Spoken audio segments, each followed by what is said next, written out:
4个大法官的被放提名人哦，今仔日拜会立法院的调野党团，望立委支持。在野党团是希望因爱用专业良知来捍卫中华民国的宪法。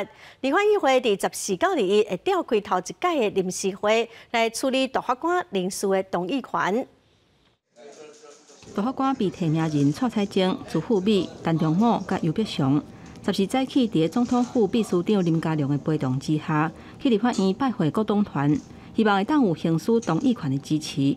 在野党团拢强调讲，会甲被提名人严格审查，嘛抗议这届时间伤短，过程伤过啰嗦。检验是不是一个 qualified 的大法官，其实标准只有一个，就是你是不是能够作为宪法的守护者嘛？时间应该要比较长，好，然后让社会可以有一些讨论。这些人选都有莫大的这个争议。讲白了，这些人到底未来是一个独立的、公正的大法官，还是只是在执行党意的？大家会觉得意识形态太清楚、太浓厚。被提名为大法官，你们是要捍卫中华民国法治跟这部宪法。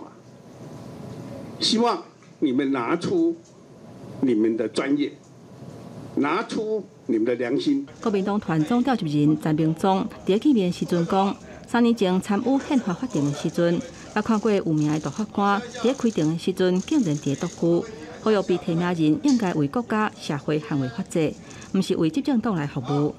民进党团总召集人郭建明表示，被提名人拢真优秀，希望各党爱理性讨论。我们对这4个大法官的资格以及未来的表现很有信心。民进党团提案，伫14至21召开第1届临时会，处理大法官人事动议权。虽然伫专业委员的会议，在野党的委员也是持反对的意见，不过伫民进党人数的优势之下，尾手也是表决通过。记者综合报道。